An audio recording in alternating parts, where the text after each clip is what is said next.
안녕하세요. 사연에 빠지다의 DJ 민영입니다. 오늘도 두 가지 사연 준비되어 있으니 재미있게 들어주시고요. 구독과 좋아요 버튼도 꼭 눌러주세요. 그럼 오늘의 사연 함께 시작해 볼게요. 안녕하세요. 저는 올해로 딱 70이 된 이제는 아줌마 소리를 듣기도 민망해진 여자입니다. 일찍부터 장사를 시작해서 이 나이 먹도록 장사 말고는 제대로 뭘 해본 적이 없는 사람이기도 하죠. 배운 것도 많지 않고 내세울 거라고는 많지 않지만 그래도 하나 있는 아들을 보며 모진 세월 굳건히 헤치며 살아왔습니다. 저와 비슷한 나이에 자식 낳고 살아오신 분들이라면 다들 그러시리라 생각합니다만 보잘것없는 인생에서 가장 귀하고 귀한 것을 꼽는다면 역시 자식일 거라고 생각합니다.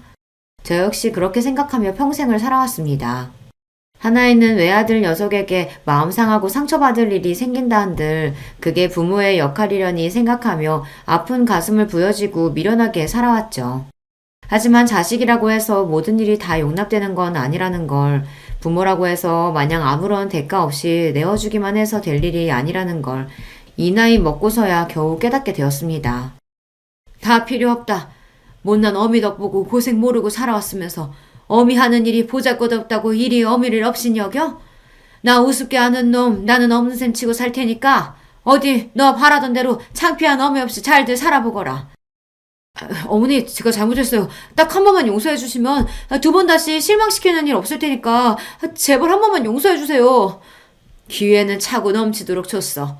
내 평생을 너를 용서하고 또 용서한 결과가 고작 이거냐? 더는 네 놈한테 속을 일 없다. 제가 오죽하면 아들놈한테 이런 소리를 다 했겠습니까? 저로서도 정말이지 쉬운 결정은 아니었어요. 하지만 진작 아들 녀석 버르장머리를 제대로 고쳐놨어야 했어요. 이제 와서 머리 다 굵은 자식 새끼 뜯어 고쳐놓을 수도 없는 노릇이니 마음을 아주 독하게 먹었습니다. 상처 중에 가장 아픈 상처가 믿었던 자식 새끼한테 받은 상처가 아닐까 싶습니다. 저렇게 아들놈 내치고 나서 저라고 어떻게 괜찮을 수 있었겠어요. 한동안 허하고 쓰린 마음을 달랠 길이 없어 적잖이 마음고생을 해야만 했습니다. 여러분들 사연을 들려주는 이 채널의 존재를 알지 못했더라면 아마 저는 더 오랜 시간 혼자 끙끙 가슴앓이를 해야 했을 거예요. 그 생각만 하면 얼굴도 이름도 모르는 여러분들께 참으로 감사한 마음 그뿐입니다. 제 속마음 털어놓을 곳으로 이 채널을 선택한 것 역시 그런 감사한 마음에서 비롯된 것이라고 할 수 있겠죠. 도대체 무슨 일로 하나이는 피부치한테까지 저리 매정하게 돌아선 건지 지금부터 제 사연을 들려드리고자 합니다. 저는 형제 많은 집안의 셋째 딸로 태어났습니다. 세간에서는 얼굴도 안 보고 데려간다는 귀한 셋째 딸이라고들 하지만 실상 저는 그리 귀하게 자란 편은 못 됩니다. 위로는 많은 동생들 건사한다고 항상 날이 서 있던 언니 오빠가 있었고 제 밑으로도 줄줄이 동생이 셋이나 되었으니까요. 중간에 낀 제 신세는 늘 어정쩡하게 짝이 없었습니다. 그렇다고 제 목 야무지게 잘 찾아먹는 야무진 성격도 못 되어서 그 많은 식구들 속에서도 항상 소외감을 느끼며 자랐던 것 같습니다. 공부를 잘했다고 한들 빠듯한 집안 형편에 맞이도 아니고 중간에 낀 저한테까지 기회가 주어졌을 것 같지 않습니다만 어차피 공부에도 별 소질은 없었어요. 그러니 애초에 제게 주어진 선택지는 그리 많지 않았습니다. 고등학교를 졸업하자마자 곧장 시집을 가거나 공장에 취업해서 집안 살림에 보탬이 되거나 둘 중 하나였죠. 그나마 고등학교라도 끝까지 다니게 해준 것만으로도 감지덕지해야 할 판이었어요. 하지만 어린 나이에 덜컥 시집을 가는 것도 무섭더라고요. 그리 크게 형제지간의 정을 느끼지 못하며 자란 형제 자매들에게 저 한 몸 희생해가며 뒷바라지에 인생을 허비하고 싶지도 않았습니다. 그래서 고등학교를 졸업하자마자 친구 따라 타지로 나가 곧장 취업을 했습니다. 일부러 숙식 제공까지 가능한 기숙사형 공장에 들어가서 처음 한 해는 죽어라고 일만 해서 돈을 모았습니다. 고작 고등학교 졸업하고 아무것도 할 줄 모르는 여자애한테 숙식까지 제공하는데 돈을 뭐 얼마나 줬겠습니까? 기숙사 시설도 열악하기 짝이 없었어요. 겨울에는 난방도 제대로 안 되고 여름에는 푹푹 찌고 말 그대로 그냥 맨바닥이나 다름없는 공장 한 구석에 지붕만 덮어놓은 곳이었어요. 그래도 쥐꼬리만한 월급이나마 악착같이 모아 친구랑 단칸방을 하나 얻어 나와 살게 되니 조금은 숨통이 트였습니다. 둘이 발 뻗으면 남을 공간은 없는 곳이었지만 태어나서 이렇게 적은 인원이랑 방을 써보는 것도 집을 나와서가 처음이었어요. 항상 형제들 몸에 켜켜이 쌓여 발디딜 틈도 없는 곳에서 잠을 잤으니 항상 제대로 자지 못해서 한낮에도 꾸벅꾸벅 졸기 일쑤였죠. 그럴 때마다 밤에 안 자고 뭐 했냐고 구박받기가 일쑤였고요. 비록 초라한 공간이었지만 어린 날 꿈을 꾸기에는 충분한 공간이었어요. 남편을 처음 만난 것도 바로 그 즈음이었습니다. 남편도 본가에서 나와 인근 공장에서 일을 하던 사람이었어요. 친구통에 처음 만난 자리에서 수더분하고 꾸밈 없는 차림에도 눈빛이 맑았던 게 인상이 남아있습니다. 그 사람도 저처럼 형제 많은 집안에서 넷째 아들로 자라나면서 부모 관심 제대로 못 받고 가난 속에서 항상 마음이 허기져 있던 사람이었습니다. 그 사람 얘기를 들을 때마다 꼭 제 마음속을 끄집어낸 것 같아 뜨끔할 때가 많았어요. 식구는 많았지만 정작 의지할 만한 사람은 아무도 없었다는 것조차 저와 그대로 닮아있던 사람이었습니다. 머지않아 그 사람과의 사이는 아주 가까워지게 되었죠. 인주 씨나 저나 하늘 아래 마음 둘 것 없는 사람들끼리 지금이라도 서로 의지해서 살다 보면 그래도 잘하면서 부족했던 것들 조금씩은 채워줄 수 있지 않겠어요? 다른 건 몰라도 절대 혼자 남겨졌다는 생각 들지 않도록 노력할 테니까 인주 씨도 제게 그런 사람이 되어주셨으면 좋겠습니다. 투박한 청혼이었지만 그보다 더 진실한 말도 없다고 생각했습니다. 그때 이미 제 뱃속에 저희의 아들인 정우가 들어있었습니다. 없는 형편에 다른 사람 하듯이 결혼식은 언감생심 꿈도 꾸지 못했고 그나마 가진 옷 중 가장 깔끔한 옷을 입고 사진관에 가서 기념사진 한 장 박는 것으로 결혼식을 대신했습니다. 집 나온 이후 거의 을절하다시피 한 각자의 본가에는 구두로 결혼 소식만을 전했습니다. 다른 자식들 건사하느라 여전히 삶이 팍팍한 양가 부모님들이 저희를 따로 찾을 일은 그 후에도 없었습니다. 비록 반지하 단칸방에서 꾸린 신혼집이라고 하기에도 민망한 신혼살림이었습니다만 그럼에도 행복했습니다. 가진 것은 없어도 서로 줄 수 있는 가장 좋은 것을 서로에게 아끼지 않는 저희였어요. 마음이 오가는 것이 일이 따뜻한 일이라는 것도 남편 덕에 알게 되었어요.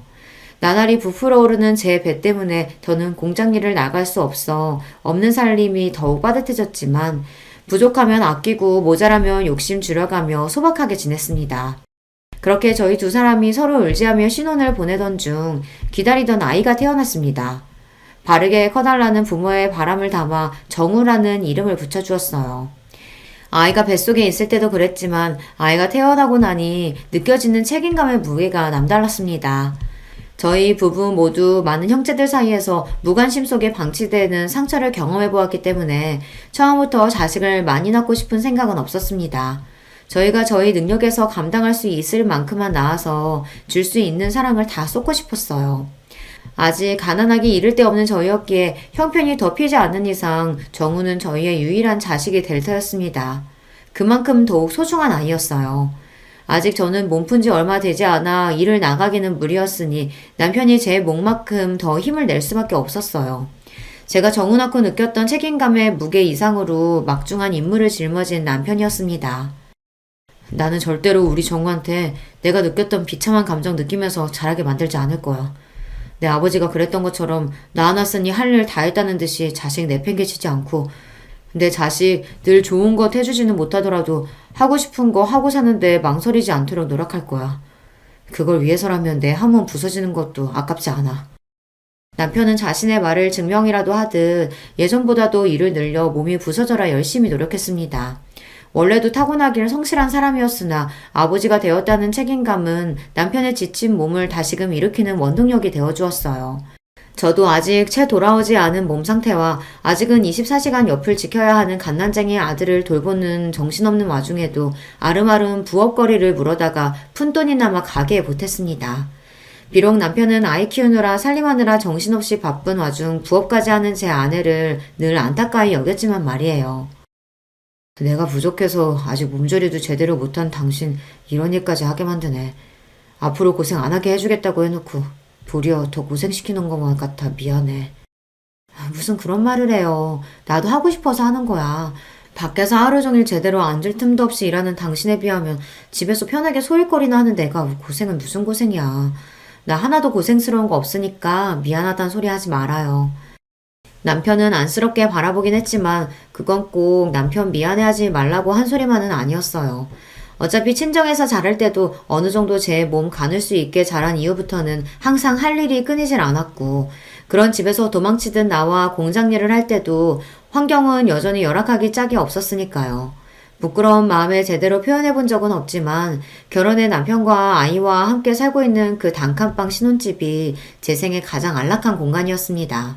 물론 아이 자라고 나서까지 지낼 수 있는 곳은 아니라고 생각하긴 했습니다만 제 주제에는 충분히 차고 넘치는 곳이라고 생각했어요. 아이 태어나고 남편이 밤낮 없이 추가 근무와 주말 근무를 가리지 않고 닥치는 대로 일한 덕분에 아이가 걸음마를 시작할 무렵에는 저희 부부도 드디어 반지하 생활을 벗어나 지상급으로 보금자리를 옮길 수 있게 되었습니다. 여전히 좁고 허름한 공간이긴 했지만 벼들어오는 곳에 기대어 꾸벅꾸벅 조는 아이를 바라보는 마음은 행복한 감정으로 충만했습니다. 노력한 대로 결과가 돌아오는 보상받는 느낌이라는 게 얼마나 큰 성취감을 가져다 주는지도 새로이 배우게 되었죠. 저희 부부 둘이 열심히 노력하면 이렇게 조금이나마 살림도 나아지고 우리 부부 잘할 때와는 비교도 할 수 없을 정도로 정우에게는 더 나은 환경을 만들어줄 수 있을 거라고 생각하면 힘이 들어도 힘든 줄도 몰랐습니다. 집안에 하나둘씩 제대로 된 살림살이가 늘어가고 저렴한 것이긴 하지만 아이 물건도 점점 늘어나는 것이 기쁨이 되어주었죠. 아직 어려서 글자도 모르는 아이가 가장 좋아하는 장난감은 다름 아닌 그림책이었습니다. 말이 트이기 시작해서 뜻모를 말을 쫑알쫑알 끊임없이 떠들어대며 그림책을 열심히 감상하는 아이를 보는 저희 부부 눈이 즐거움으로 가득했어요. 엄마 아빠를 붙들고 고사리 같은 손가락으로 그림을 짚어가며 제 나름대로 침을 튀기며 열심히 설명하는 게 어찌나 우습고 귀여운지 살면서 지고 왔던 온갖 시름이 한순간에 다 날아가는 기분이었습니다. 공장 직원들 그 누구보다 열심히 일하며 곤란한 일도 마다하지 않던 남편의 노고를 인정받아서였는지 남편은 승진도 하게 되었습니다. 공장 생산직으로서는 이 젊은 나이에 승진이라니 흔치 않은 일이었습니다. 그간의 남편의 노력이 빛을 발한다는 생각이 들자 기쁨에 눈물이 났어요. 여보, 당신 정말 고생 많았어요. 우리 정우 낳고 얼마나 당신이 고생했는지 알아. 당신 같은 아빠가 또 어디 있겠어. 가끔은 내 자식인데도 당신 같은 아버지의 자식이라는 생각에 정우가 부러울 때가 있어. 당신 지금도 충분히 잘하고 있으니까 이제 마음의 짐 좀 내려놓고 우리 조금 편하게 지내요. 고생은 당신이 다 했지. 당신 같은 좋은 엄마한테 이런 칭찬도 다 듣고. 그래도 내가 지금까지 헛산 건 아닌가 보다. 승진하고 조금이나마 월급도 올랐고 당신 말대로 이제는 숨통도 좀 튀어가면서 우리 정우 크는 것도 보고 주말에는 정우 데리고 나들이도 나가면서 우리도 다른 사람들 사는 것처럼 한번 살아보자. 고생 많았어요, 여보. 제 생에 그때가 가장 아름다운 시절이 아니었을까 싶어요. 그 이후로 제 인생에 여러 번 기쁜 순간들이 찾아오기는 했지만 그 조금은 부족했던 시절만큼 제 마음이 충만했던 시절은 없었던 것 같아요. 제 인생의 전성기를 꼽자면 남편과 함께했던 그 젊은 날을 주저없이 꼽을 수 있어요. 이대로만 계속 이어진다면 더 바랄 게 없을 것 같았습니다. 비록 부모로서의 욕심에 우리 아들 튼튼하게 이왕이면 똑똑하게 자라줬으면 하는 바람은 있었으나 지금 이대로도 충분히 행복했습니다. 남편도 승진 이후로는 무리하게 특근이나 추가 근무까지 하지 않고 지냈기에 몸 상태도 예전보다 많이 좋아졌습니다.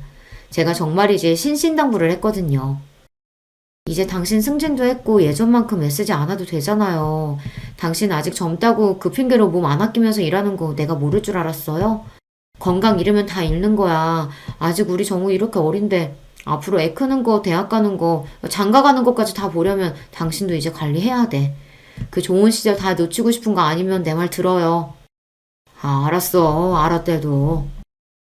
제 성화의 남편도 이제 슬슬 몸을 사리기 시작한 참이었습니다. 젊을 때야 젊은 패기로 어떻게 지나간다고 해도 그게 결국에는 몸에 다 남을 터였어요. 나이 들어 골골대는 것만큼 자식한테 패 끼치는 것도 없다는데 저희 부부 생각이 일치했기에 남편도 가장으로서 당신 몸이 당신 자신만의 것이 아니라는 걸 깨달은 것 같았어요. 스스로를 아낄 줄 모르는 사람이기에 이렇게나마 자신의 몸을 돌볼 줄 아는 사람이 되었다는 사실이 뿌듯했습니다. 그날은 남편 공장에 급작스럽게 추가 주문이 들어와 물량을 맞추느라 전 직원이 야근을 하게 된 날이었습니다. 전화로 야근 소식을 알리는 남편에게 또 당부를 했죠. 당신 내 말 잊지 않았죠? 위험한 쪽으로는 얼씬도 하지 말고 저녁도 거르지 말고 몸이 재산이라는 거 꼭 기억하고. 아이고, 알았습니다. 누구 말씀이라고 감히 거역하겠습니까? 10,000원님 말씀 잘 들어야지. 싱글거리며 웃으며 대꾸하는 남편 목소리가 듣기 좋았어요. 남편이 빨리 돌아왔으면 좋겠다고 생각하며 대충 저녁 끼니를 해결하고는 곤히 잠든 아이 머리를 살살 쓰다듬으며 남편이 귀가하기만을 기다렸습니다. 늦어도 자정쯤이면 돌아온다는 말에 잠들지 말고 기다리자 했는데 저도 하루 종일 살림에 육아에 또 남편 몰래 슬그머니 시작한 부업 마감 지킨다고 그날 제법 무리를 했던지라 저도 모르게 깜빡 잠이 들었습니다. 정적을 가르는 전화벨 소리에 화들짝 놀라 반사적으로 수화기를 집어들었습니다. 저도 저지만 아이가 깰까봐 한 행동이었어요. 이렇게 예상보다 잔업이 길어지면 저 먼저 자라고 남편이 꼭 전화를 해줬거든요. 당연히 남편 목소리가 들려올 줄 알았는데 전화를 건 사람은 남편이 아니었습니다. 재수씨, 지금 빨리 병원으로 오세요. 김주임 지금 병원에 실려가고 있어. 전화를 건 사람은 남편의 상사였습니다. 앞뒤 포차 다 떼고 다짜고짜 남편이 병원으로 실려가고 있다는 말에 이미 잠은 싹 달아난 뒤였습니다. 그게 대체 무슨 말이에요? 그 사람이 왜요? 어디를 얼마나 다쳤길래? 그게 공장에 사고가 나는 바람에 지금 이럴 시간 없어요. 일단 빨리 와요. 와서 설명할게. 영문도 모르고 남편이 다쳤다는 말에 저도 모르게 손이 벌벌 떨렸습니다. 그 와중에도 어린아이 혼자 두고 갈 수 없어 아이를 들쳐매고 뛰어나왔어요. 단잠을 자다가 갑자기 방해를 당한 정우가 찡얼거리며 투정을 했지만 아예 달랠 정신도 없었습니다. 간신히 정신을 차리고 늦은 시간에 잘 잡히지도 않는 택시를 겨우 잡아타고 인근 대학병원으로 향하는 내내 너무 긴장해서 손끝이 핏기가 싹 가셔 하얗게 얼어붙는 듯 했어요. 그렇게 영원히 끝나지 않을 것만 같은 초조한 시간이 지나고 병원 응급실에 도착했습니다. 들어가니 안은 아수라장이었습니다. 다친 게 남편 한 사람이 아닌 모양이었어요. 남편과 똑같은 공장 유니폼을 입고 피칠갑을 해서 고통에 몸부리치는 장정들의 비명소리가 마치 제 사지를 찢는 기분이었습니다. 이 응급실 어디에선가 내 남편도 저런 꼴이 되어 있을 거라고 생각하니 온몸에 경련이 이는 기분이었습니다. 뭘 알아서 그런 건 아니겠지만 아수라장 같은 응급실 상황에 아이도 적잖게 놀란 모양인지 빽빽 울어대기 시작했어요. 이윽 후 제 남편을 발견한 순간 저는 그만 그 자리에서 까무러칠 뻔했습니다. 재수씨, 지금 이러고 있을 때가 아니야. 얼른 수술동에서 써야 한대. 당장 수술 안 들어가면 위험하다고. 내 남편이 왜 저래요? 왜 저렇게 됐어요? 온몸에 피칠갑이 된 남편은 이미 오른손 한쪽이 없었습니다. 공장 기계 오류로 직원 몸이 끼이는 걸 보고 놀라 달려간 남편이 급히 직원 몸을 빼내어 겨우 목숨은 건졌으나 그러면서 그대로 오른손이 기계에 끼어버렸다는 남편 상사의 설명을 듣는 내내 정신이 나갈 것처럼 뒤통수가 극도의 스트레스로 뜨거워졌습니다. 이미 흘린 피의 양이 상당했어요. 벌벌 떨리는 손으로 수술 동의서를 쓰는 와중에 출혈이 너무 많아 결과를 장담할 수 없다는 의료진의 설명을 들었습니다. 선생님, 제발 살려주세요. 우리 남편 좀 제발 살려주세요. 급히 수술실로 향하는 남편의 남은 왼손을 벌벌 떨며 간신히 부여잡았습니다. 이미 모든 생명의 신호가 빠져나간 듯 얼음장이 된 손에 소스라치게 놀라면서도 단 1초라도 그 손을 더 잡으려고 안간힘을 썼습니다. 그 손을 놓치면 당장이라도 남편이 제가 따라갈 수 없는 먼 곳으로 저랑 정우만 두고 떠나버릴 것 같았어요. 그러는 와중에도 의식이 완전히 나가진 않았는지 제대로 된 말 한마디 못하면서도 고통에 신음을 흘리는 남편을 보는 제 가슴이 와르르 무너져 내렸습니다. 그 위태로운 와중에도 남편의 눈동자가 저를 찾는 것 같았어요. 여보, 걱정하지 마. 수술하면 괜찮아질 거야. 다 괜찮아질 거야. 스스로도 확신할 수 없는 약속을 남발하면서 그렇게 남편을 수술실로 들여보냈습니다. 그리고는 지난한 기다림이 시작되었어요. 남편이 나오길 기다리는 와중에도 사건 경위니 뭐니 하면서 공장 직원들과 경찰로 보이는 남자들이 끊임없이 드나들었으나 사실 뭐라고 말했는지도 제대로 못 알아들었어요. 제 정신은 온통 수술방 너머 남편에게만 쏠려 있었습니다. 그러는 동안 정우가 자지러지도록 우는 것조차 알아채지 못해 결국 공장 직원 하나가 포대기에서 아이를 빼내 달래고 있었어요. 그 끔찍한 밤을 그대로 꼴딱 세우고 동이 틀 무렵에야 수술실 문이 열렸습니다. 죄송합니다. 김태훈 씨 수술 중 과다출혈로 사망하셨습니다. 안 돼. 안 돼! 제 입에서 나온다고는 스스로도 믿을 수 없는 짐승 같은 울부짖음이 튀어나왔어요. 이 현실이 도저히 믿기지가 않았어요. 남편 출근길을 배웅하던 게 채 하루도 지나지 않았는데 그 사람이 이제 산 사람이 아니라뇨. 이걸 어떻게 받아들일 수가 있겠습니까? 제가 믿든 믿지 않든 잔인한 시간은 여전히 공평하게 흘러 여러 일들이 순식간에 휘몰아치기 시작했습니다. 사고의 책임이 사측에 있었기에 제가 정신을 놓고 있는 와중에도 남편의 빈소가 차려지고 사고 보상을 비롯한 복잡한 말들이 끊임없이 오갔습니다. 재수씨, 힘드시겠지만 정신 바짝 차리셔야 돼요. 정우 봐서라도 정신 놓으시면 안 돼요. 남편 잃고 어린 것과 남겨진 저를 안타까이 여겨 애타게 말하는 충고조차 받아들이기 어려웠어요. 그러는 내내 정우는 남편 동료 아내 품에 안겨 있었어요. 제가 미친 듯 울부짖다 까무러치기를 여러 번 반복하는 동안 그런 엄마를 보고 공포에 질린 아이가 더는 제 곁으로 다가오지 않았습니다. 그렇게 정신을 차리지 못하는 와중에 남편의 장례가 끝났습니다. 차가운 땅 속에 남편을 묻고 이윽 후 집으로 돌아왔습니다. 며칠 집을 비우지도 않았는데 방바닥이 싸늘하게 식은 것처럼 꼭 무덤처럼 느껴졌습니다. 며칠 전만 하더라도 더없이 따뜻했던 우리의 공간이 낯설게 느껴지자 비로소 홀로 남은 것이 실감이 났습니다. 그렇게 비통함 속에서 남편을 떠나보내야만 했어요. 정신을 놓고 울다가 그런 와중에도 아이 밥은 먹여야 해 억지로 몸을 일으켜 아이 밥만 주고 저는 식음을 전폐하기를 며칠이 지나고 나니 더는 제 몸도 견뎌내지를 못하더라고요. 결국 정신을 놓은 제 발치에서 아이가 세상이 떠나가라 울기 시작했습니다. 그제야 간신히 정신을 차렸습니다. 아이 아빠 잃은 지 얼마나 지났다고 저까지 잃게 만들 수는 없었어요. 정우야 미안해. 엄마가 잘못했어. 엄마가 잘못했어, 정우야. 그렇게 아이를 끌어안고 애가 끊어질 듯 펑펑 울면서 우리 정우 보란듯이 번듯하게 키워 장성하기 전까지 다시는 아이 앞에서 울지 않으리라 다짐했습니다.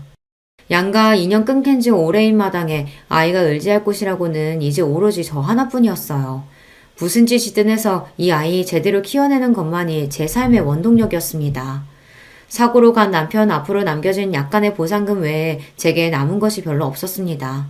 지금 살고 있는 집도 자가가 아니었고 알뜰하게 모은 남편 월급이 떨어지면 당장 먹고 살 길이 막막할 판이었어요.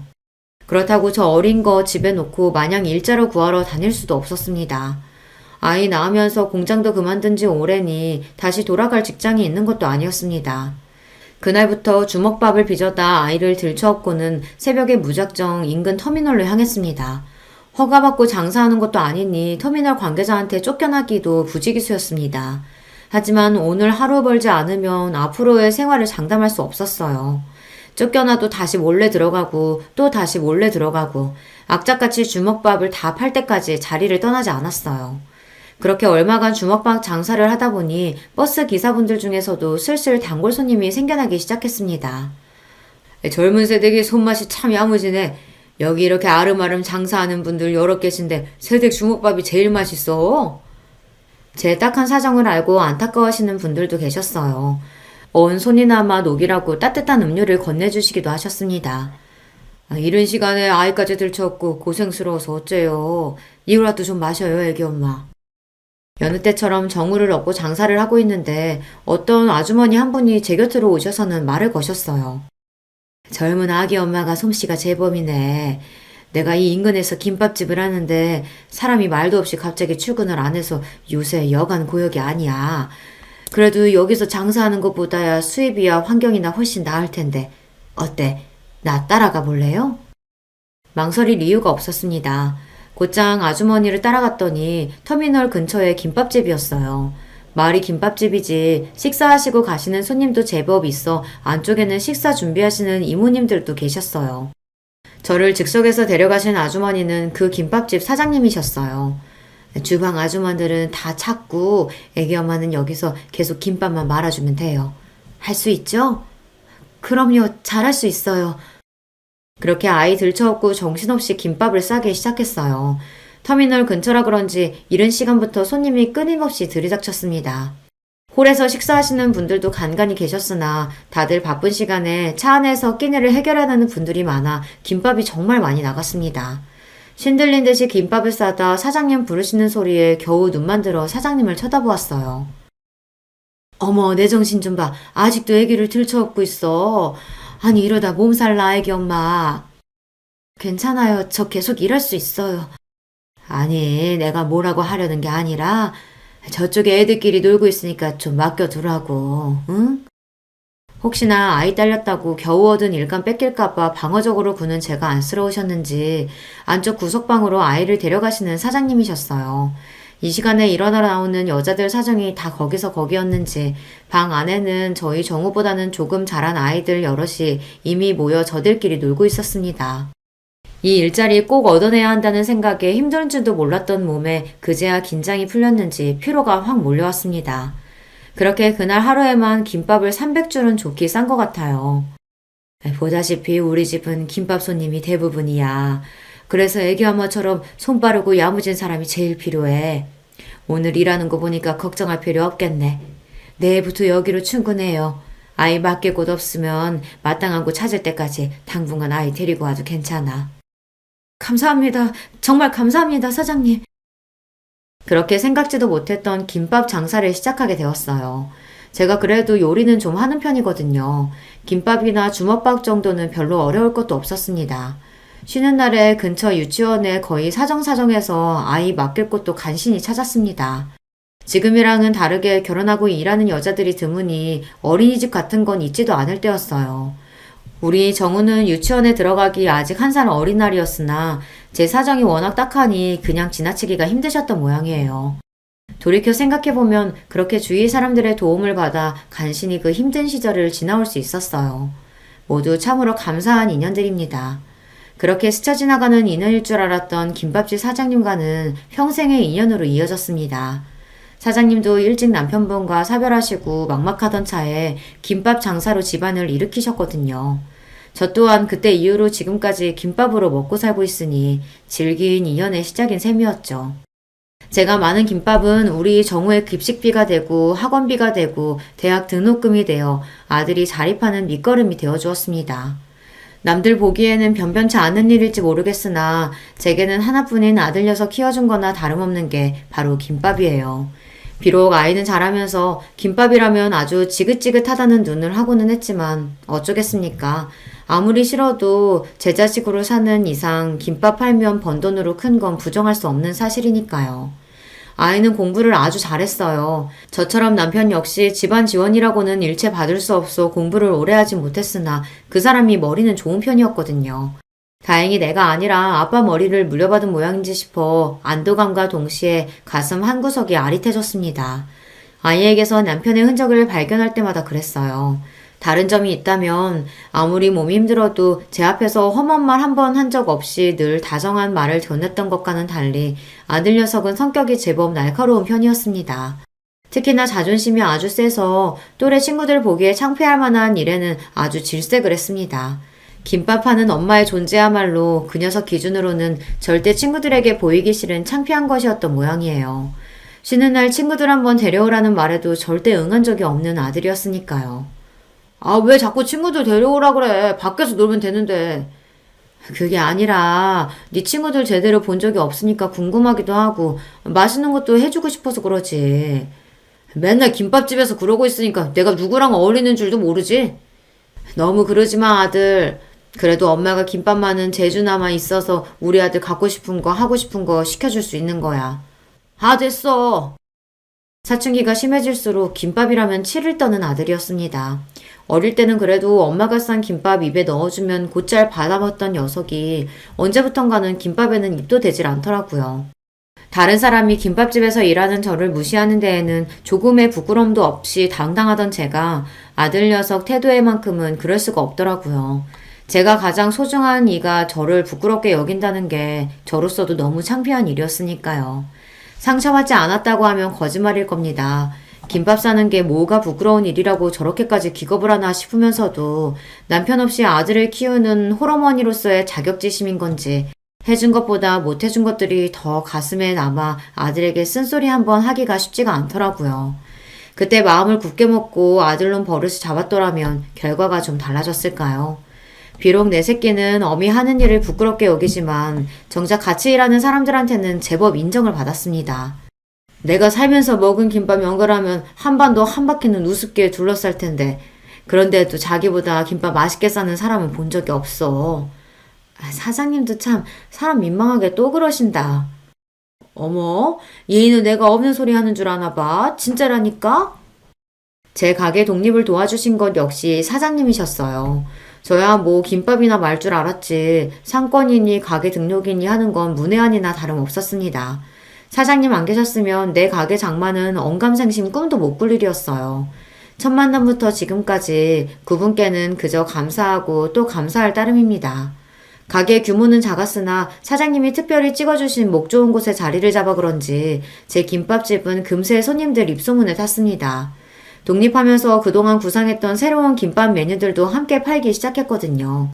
지금이야 이것저것 재료가 풍부하게 들어간 프리미엄 김밥들이 일반화되었지만 저 가게 시작할 때만 하더라도 김밥은 흔히들 생각하는 기본 김밥이 전부였어요.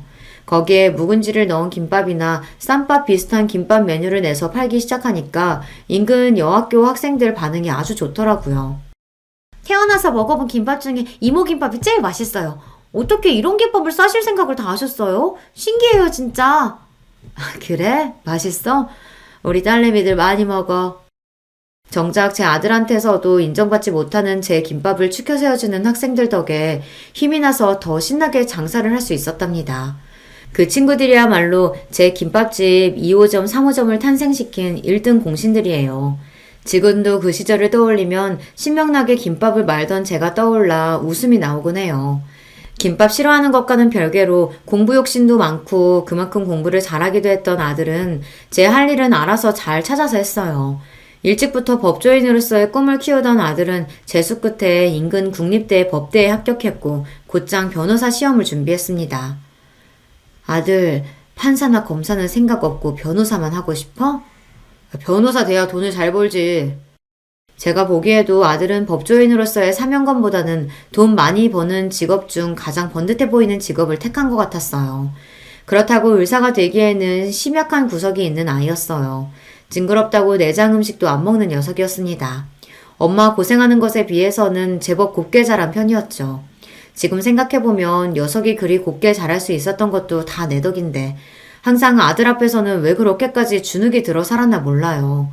제 아버지 그리 일찍 보낸 게 제 잘못도 아닌데 말입니다.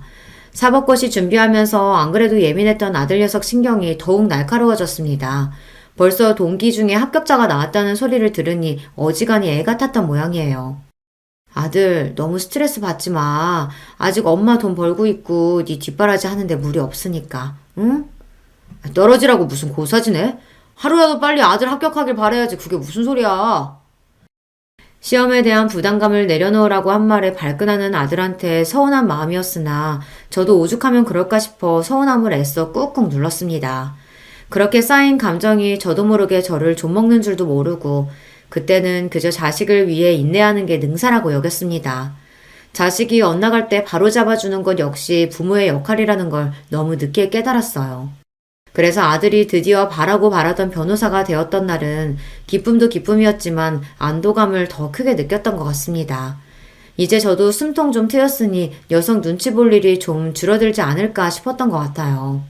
참 아들 눈치를 어지간히도 봤네요. 변호사가 되자마자 아들은 아주 바쁘게 지냈습니다. 어디 취직을 한 게 아니라 하도 성화를 부려서 변호사 사무실 개업을 해줘서 아직 그리 바쁠 때는 아니라고 생각했는데 알고 보니 주말마다 선을 보느라 바쁜 아들이었어요. 변호사 된 지 채 1년도 되지 않아 며느리 될 아이라고 데려온 아이는 피아노과를 졸업한 유복한 집안 따님이었습니다. 사업하는 집안 외동딸이라고 하더라고요. 말이 결혼이지 아들 본인이 대릴 사이를 자처한 거나 다름없는 결혼이었어요. 평생 아들이 원하는 게 남복이 번듯해 보이는 겉모습이었으니 변호사 되자마자 자기 눈에 차는 조건 가진 이와의 결혼으로 그걸 이룬 거였죠. 저희 어머니께서는 요식업에 종사하고 계세요. 지금은 업장도 여러 개 가지고 계시고 덕분에 저도 고생 모르고 공부할 수 있었죠. 상견례라고 나가서는 사돈딸 분들께 인사한 뒤로 제대로 대화조차 나누지 못했습니다. 그래도 제가 자기 어미인데 아무렴 자기한테 해댈 소리를 하겠습니까? 그럼에도 제 입에서 혹여나 김밥 소리라도 튀어나올까 싶어 한사코 요식업이라는 단어를 강조하는 아들을 보니 그만 씁쓸한 기분이 들었어요. 제 어미가 그 고생을 해가며 자식 새끼 변호사까지 만들어줬더니 돌아오는 대접이 겨우 이건가 싶어 서러웠어요. 하지만 그런 마음을 드러낼 자리가 아니었습니다. 지금껏 아들에게 서운한 일들을 나열하자면 끝도 없었으나 그래도 그만큼 제대로 된 가족에 대한 결핍이 얼마나 컸으면 저 녀석이 자기가 가진 것에 만족할 줄도 모르고 저렇게 그럴싸한 겉모습에 집착하게 되었을까 싶어 애처로운 마음이 들었습니다. 어찌되었든 제 새끼가 아닙니까? 제 새끼 허물 감싸는 걸 유일하게 남은 부모인 저 아니면 또 누가 하나 싶었어요. 그럼에도 녀석이 생각하는 제대로 된 가족에 어미인 저는 결코 들어가지 못했다고 생각하면 여전히 서운한 마음을 달랠 길이 없었지만 말입니다. 며느리 된 아이는 좋게 말하면 새침하고 제가 느낀 바로 있는 그대로 표현하자면 깍쟁이 같은 면이 있는 아이였어요. 결혼하고 시어머니인 저와는 대놓고 거리를 두려워하는 것 또한 그랬습니다. 아무려면 있는 집에서 유일한 딸 자식으로 자라면서 아쉬울 것 없이 살았을 텐데 자기 보기에 별거 아닌 사람처럼 보이는 시어머니 시집살이를 하고 싶었겠습니까? 하지만 애초에 며느리 시집살이 시킬 생각이라고는 눈꼽만큼도 없었던 제 입장에서는 다소 억울한 일이었습니다. 어미 된 입장에서 자식한테 해준 것으로 생색내는 것만큼 없어 보이는 것은 없지만 그래도 그런 대접을 받기에는 제가 아들내외에게 베푼 것들이 적지 않았습니다. 처음에는 사업하는 집안이라길래 그래도 있는 집에 장가가니 아들 살림이 좀 피지 않을까 기대를 한 것도 있었어요. 그래서 신혼집 해달라고 당당하게 요구하는 아들 말에 어이가 없었죠.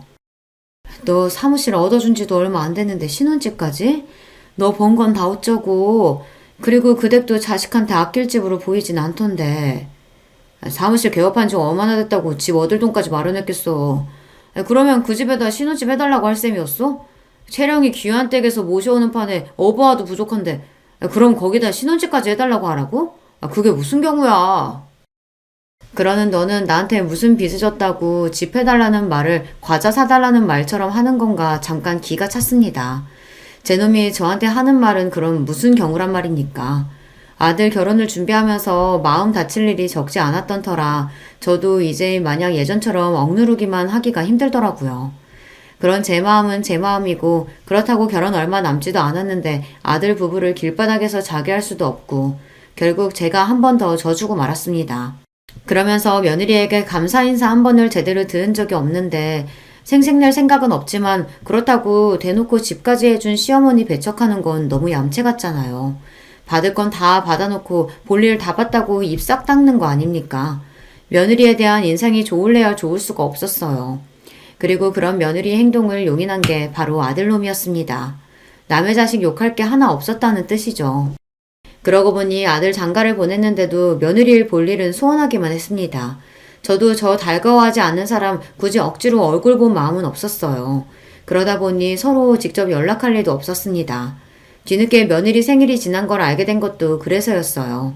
아이들 결혼시킬 때 생년월일을 받아놓긴 했는데 워낙 연락할 일이 뜸하다 보니 저도 장사하랴 바쁜 와중에 그걸 일일이 기억하지를 못한 거죠. 뒤늦게 며느리 생일이 지났다는 걸 알고 조금 부끄러워졌습니다. 그래도 제가 그보다 살아도 갑절을 더 살았는데 아직 철없는 것들과 똑같이 군 거잖아요. 어른이 되어서 이래가지고는 안 되겠다 싶었어요. 한참을 망설이다가 처음으로 아들 통하지 않고 며느리에게 전화를 걸었습니다. 네, 어머니, 어쩐 일이세요? 한참 만에 전화를 받은 며느리 목소리가 떨떠름했습니다. 반가운 사람 전화가 아니니 그렇겠지만 며느리 목소리를 들으니 괜히 더 위축이 되는 것 같더라고요. 애써 용기를 내서 말했습니다. 채령이 너 얼마 전에 생일이었더구나. 그래도 결혼하고 며느리 첫 생일인데 어른이 돼서 제대로 챙겨주지도 못하고 내가 미안하다. 아니에요, 어머니. 저 생일 잘 보냈어요. 그래도 내가 너 생일상 한 끼는 먹이고 싶었는데 아무래도 집으로 오라고 하면 부담스럽지? 전 그러면 언제 시간 날 때 너 편할 때 가게라도 한번 다녀와. 너 먹고 싶은 거 해줄게. 평생 한 일이라 김밥은 눈 감고도 마니까 김밥도 좀 싸가고. 우리 집 김밥 맛있어. 네, 그럴게요. 그렇게 어색하고 대면대면하게 통화를 마쳤습니다. 전화를 끊고서 저도 모르게 휴 숨을 내쉬었어요. 며느리랑 통화 한번 하는 게 이렇게 긴장되는 일인 줄 몰랐어요. 처음부터 좋은 감정으로 시작하진 않았지만 이렇게 내가 한 걸음 다가가면 그래도 불편하고 꺼려지는 사람으로 남지는 않겠지 애써 스스로를 다독였습니다. 아들로부터 전화가 걸려온 건 며느리와 통화한 지 채 30분도 지나지 않을 때였어요. 평소에 연락도 잘 안 하는 놈이 웬일인가 싶어 전화를 받자마자 놈이 소리부터 버럭 질렀습니다. 엄마, 채령이한테 전화했어? 사람 불편한 거 뻔히 알면서 진짜 왜 그래? 그것도 모자라서 김밥을 싸가라니 많이. 도대체 그런 소리를 왜 하는 거야? 내가 김밥 질색하는 거 뻔히 알면서. 그런 헛소리 할 거면 채령이한테 전화하지 말아요. 이놈이 정말 하다하다 어미한테 못하는 소리가 없었습니다. 자식한테 이런 취급까지 당하고 나니 그제야 정신이 번쩍 들더군요. 분노로 부들부들 떨리는 손으로 휴대전화를 부러뜨리기라도 할 기세로 꽉 쥐고는 저도 소리를 치기 시작했어요. 이 괘씸한 놈의 새끼. 이 은혜도 모르는 금수만도 못한 놈. 니놈이 그게 지금 어미한테 할 소리야? 내 청춘 다 빨아먹어 큰 놈이. 네 어미가 만든 김밥 아니었으면 지금쯤 어디서 어떻게 빌어먹고 살지도 모르는 놈이 감히 어미를 업신여겨? 네 어미 김밥 장사하는 게 그래도 부끄럽더냐? 그렇게 창피하고 싫으면 김밥 팔아 번 돈도 마다하지 그랬냐? 버는 족족 네 놈 돈이라도 된다는 듯 내 등에 빨대 꽂고 살아놓고선 감히 나를 무시해? 내 김밥을 무시해? 내가 만든 김밥만도 못한 놈이 감히? 오냐, 김밥 장수 어미가 그렇게 부끄러우면 김밥으로 해준 것도 도로 싹 토해내라. 나도 내 인생 싸그리 부정하고 날 때부터 귀족이라도 된 년구는 니놈 거만한테도 더는 못 봐주겠다. 그러고는 분노에 차서 씩씩대며 전화를 끊었습니다. 은혜도 모르는 아들놈에 대한 분노와 비로소 그에 대한 서러움과 울분으로 가득 차 있던 속내를 터뜨렸다는 생각에 전에 없이 흥분이 치솟았어요. 그건 분노이자 일견 후련함이기도 했어요. 나 아니면 아무것도 아니었을 놈을 뭐가 그렇게 무섭다고 할 말도 못하고 살았는지요. 그 생각이 들자 더는 놈을 참아줄 이유가 없어졌습니다. 아들놈 퇴근 시간이 채 되기도 전에 아들 내외가 제 집으로 튀어왔습니다. 이 지경까지 와야 아들 내외 얼굴 한번 볼 수 있구나 생각하니 기도 안 차더군요. 엄마, 내 사무실 내놨어요? 어떻게 나한테 한마디 상의도 없이. 네 사무실? 네 사무실이 어딨어? 그게 다 내 돈인데. 눈도 깜짝 않고 야멸차게 말하는 저를 보고 되려 아들 녀석이 당황했습니다. 녀석이 그렇게 당황하는 건 처음 봤어요. 저도 녀석을 어쩔 줄 모르게 만들 수 있었다니 그게 그렇게 손쉬운 방법인 줄 알았다면 진작 좀 해볼 걸 그랬어요. 아직 너희 신혼집 내놨다는 소리는 못 들은 모양이구나. 사무실 얘기만 하는 걸 보니. 내가 내 재산 내 마음대로 하겠다는데 너랑 상의가 왜 필요해? 너는 나한테 뭐 하나 의논하고 결정했니? 그래서 나더러 신혼집 해달라며 일방적으로 통보했어? 강도도 그렇게는 안 할 거다. 어미 무시할 거면 일관되게 무시만 하던가 지갑 취급하며 그동안 잘도 빼먹고 편하게 살았지? 김밥 말아 파는 어미 부끄러워하는 자식 새끼 나도 필요 없다. 꼴 보기 싫으니까 잔말 말고 둘 다 내 집에서 나가. 전에 없이 매몰차게 자기를 내치는 제 모습이 차마 믿기지 않았는지 벌린 입을 다물 줄 모르는 아들이었습니다. 녀석보다 조금 더 빨리 상황을 파악한 며느리가 제 앞에 납작 엎드렸습니다. 어머님, 제가 정말 죄송해요. 그동안 제가 많이 서운하게 해드렸죠? 제가 생각이 모자라서 어머님 마음을 미처 헤아리지 못했어요. 잘못했어요. 화 푸세요. 네 탓할 생각 없다. 내 자식 눈꼴이 저 모양인데 남의 자식한테 입댈 생각 없어. 다만 내 재산 내가 알아서 하겠다는 것뿐이니 나한테 이리 빌어봤자 소용없다. 제 아내까지 내치는 꼴을 보고서야 사태의 심각성을 깨달았는지 아들놈이 제 다리에 매달렸습니다. 엄마, 제가 엄마가 부끄러워서 그런 게 아니라. 아니긴 뭐가 아니야. 세상에 내 존재 가장 작게 만드는 게 바로 네 놈이야. 네 놈 제대로 키워보겠다고 시작한 일을 가장 초라한 일로 만드는 게 바로 네 놈이라고. 내가 뭐 한다고 너 같은 놈 키워낸다고 그 고생을 했는지 모르겠다. 고마워할 줄도 모르는 너 같은 놈 때문에. 엄마, 진정 좀 하시고 제발. 진정은 네가 해야지. 이제 부끄러운 어미 없이 니놈 혼자 헤쳐나갈 세상살이가 결코 녹록지 않을 텐데 그래야 하지 않겠어? 그간 내 그늘 아래서 세상 무서운 줄 모르고 곱게만 자랐지. 그게 결국은 널 위한 게 아니었는데 지금이라도 잘못된 건 바로 잡는 게 맞겠다. 그래도 내 덕에 돈 걱정 없이 법 공부했으니 너도 억울해할 것도 없다. 이제 각자 인생 각자 살자꾸나. 엄마, 잘못했어요. 잘못은 무슨. 돈 아니면 네가 내 앞에서 무릎 꿇을 일이 있겠어? 속 훤히 들여다보이는지 그만하고 이만들 돌아가. 그렇게 아들 내외를 제 집에서 내쳐버렸습니다. 손이 벌벌 떨리기는 했지만 막상 해보니 못할 일도 아니다 싶더라고요. 비록 아무도 남지 않은 집에 남은 건 지난 제 세월에 대한 허무함과 서름뿐이지만 말입니다. 순간 남편이 떠올랐습니다. 저 녀석 하나 제대로 키우겠다고 그 사람과 마음속으로 약속을 했는데 제 몫을 다하지 못한 것 같아 그 사람에게 송구스러웠어요. 아들 변호사 사무실과 신혼집은 결국 빼버렸습니다. 제 나름대로 마음속 응어리를 털어냈더니 생각보다 수월하게 모든 일을 정리할 수 있었어요. 그러는 동안에도 아들 내외가 집 앞에 찾아와 울고불고 때를 쓰고 난리도 아니었으나 한 번도 문을 열어주지 않았어요. 녀석은 그렇게라도 벌을 받아야만 했습니다. 저도 허탈한 마음 다잡는데 시간을 제법 쏟아야 했지만 요즘에는 은인이신 식당 사장님과 지인들과 함께 어울려 놀러도 다니면서 전에 없이 여유롭게 지내고 있습니다. 아들놈에게 정신 매이지 않고 살아보기도 이번이 처음이네요. 생각보다는 할만하다 싶습니다. 그래도 자식놈인데 평생 외면할 수야 없겠지만 녀석이 세상의 쓴맛을 제대로 보는 동안에는 일체의 도움을 주지 않을 생각이에요. 이제야 녀석에게 제대로 어미 노릇을 하는 것 같다는 생각도 듭니다. 늙은이의 별 볼 일 없는 이야기는 여기까지예요. 여러분은 이 어리석은 늙은이와 같은 과오는 저지르지 마셨으면 해요. 긴 이야기 들어주셔서 감사합니다. 안녕하세요. 저는 이제 곧 있으면 8순이 되는 할머니입니다. 요즘 같은 세상에 아직 제 나이면 한창이라고 하긴 하더라만 그래도 할머니는 할머니죠. 일평생 제 이야기를 남에게 해본 적이 없었는데 오늘은 제 이야기를 좀 해볼까 합니다. 여러분들에게 다 털어놓고 나면 제 속이 좀 시원해지고 기분도 괜찮아질까 싶어서요. 저는 가난한 집 막내딸로 태어났습니다. 위로는 오빠가 둘 있었는데 우리 시절에 그랬듯 여자는 늘 뒷전이었어요. 기억도 안 나는 어린 시절부터 어머니를 도와 집안일을 했었어야 했고 국민학교도 겨우 졸업했습니다. 아버지가 계집애가 공부를 해서 어디다 쓰냐면서 엄청 구박을 하셨거든요. 오빠들이 교복을 입고 학교에 가는 모습이 그렇게 부러웠어요. 그래도 막내라고 학교에서 빵 같은 걸 받아오면 저를 먼저 챙겨주곤 했습니다. 그 오빠들이 이제 다 세상을 떠나고 없네요. 넉넉하지 않은 형편이었기 때문에 저는 13, 일찌감치 공장에 취직을 했어요. 하루 종일 미신기 앞에 앉아서 노동을 했습니다. 그리고 버는 돈은 족족 집으로 다 가져다 줬어요. 오빠들 학비에 보태야 했기 때문입니다. 아버지의 구박을 받으면서 자라긴 했지만 어머니나 오빠들이 잘해줬기 때문에 위로가 되었습니다. 오빠들이 학교를 졸업하고 나서는 야간 학교라도 다니라고 돈도 쥐어줬었으니까요.